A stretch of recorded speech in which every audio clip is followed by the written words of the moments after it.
तोड़ देगी ईशा सूरज का ब्रह्मचर्य। हो जाएगी ताई जी की मुराद पूरी, क्योंकि जल्द होगी ईशा प्रेग्नेंट।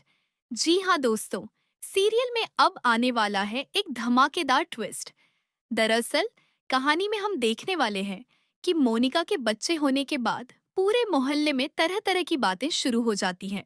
हर तरफ ईशा और सूरज को लेकर कानाफूसी होने लगती है। इसी बीच ताई जी अनजाने में दो औरतों की बातें सुन लेती हैं, जो आपस में चर्चा कर रही होती हैं कि सरला की एक बहू ने तो बेटी को जन्म दे दिया, लेकिन उसकी छोटी बहू ईशा तो शायद कभी मां ही नहीं बन पाएगी, क्योंकि सूरज तो उसे छूता तक नहीं है। लगता है सरला ने ही अपने बेटे को सिखा रखा है। ये सारी बातें ताई जी के दिल को बहुत बुरी तरह चुभ जाती हैं और वो इसे किसी भी हाल में सहन नहीं कर पाती। इसी गुस्से और समाज की बातों से आहत होकर ताई जी एक नई साड़ी, गहने और पूरा श्रृंगार का सामान लेकर सीधे ईशा के कमरे में पहुंच जाती हैं। वहां जाकर वो ईशा से सख्त लहजे में कहती हैं कि तुझे माँ बनना ही होगा, क्योंकि एक औरत का जीवन तभी सफल माना जाता है जब वो बच्चे को जन्म देती है। ताई जी आगे कहती हैं कि ये तेरा धर्म है कि तू अपने पति का ब्रह्मचर्य तोड़े, और आज से मैं तुझे सूरज का ब्रह्मचर्य तोड़ने की इजाजत देती हूँ।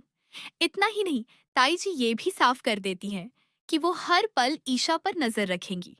लेकिन दोस्तों, इसी दौरान सूरज दरवाजे के पीछे छिपकर खड़ा होता है और ताई जी और ईशा के बीच हुई सारी बातें सुन लेता है। दूसरी ओर ईशा अच्छे से सज धज कर, साड़ी पहनकर और खुद को संभाल कर सूरज का कमरे में बेसब्री से इंतजार कर रही होती है। लेकिन सूरज जानबूझकर कमरे में आने से बचता रहता है, क्योंकि उसे ईशा के असली मकसद के बारे में सब कुछ पता चल चुका होता है। हालांकि ताई जी की कड़ी डांट के कारण सूरज मजबूरी में कमरे में जाने के लिए तैयार हो जाता है। कमरे में पहुंचते ही ईशा सूरज का हाथ पकड़कर उसे बिस्तर पर बैठा लेती है और प्यार भरे लहजे में कहती है, सूरज, कल मैंने तुमसे कुछ मांगा था। सूरज अंदर ही अंदर घबराया हुआ होता है। उसका चेहरा उतरा हुआ नजर आता है, लेकिन फिर भी वो हिम्मत जुटाकर बोलता है, हाँ, हाँ बोलिए, क्या चाहिए आपको। तभी ईशा उससे कहती है कि उसे माँ बनना है।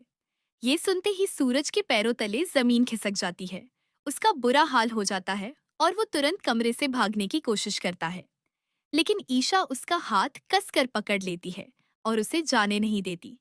वहीं दोस्तों, दरवाजे के बाहर ताई जी भी पूरी बातचीत कान लगाकर सुन रही होती हैं, क्योंकि वो चाहती हैं कि ईशा जल्द से जल्द मां बने और घर में किलकारी गूंजे। इसके बावजूद सूरज बार बार ईशा से दूर भागता हुआ नजर आएगा और खुद को ईशा से बचाने की कोशिश करेगा।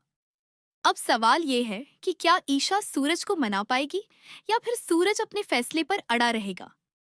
आपको क्या लगता है आगे क्या होने वाला है? अपनी राय हमें कमेंट में जरूर बताइए। और दोस्तों, आपका एक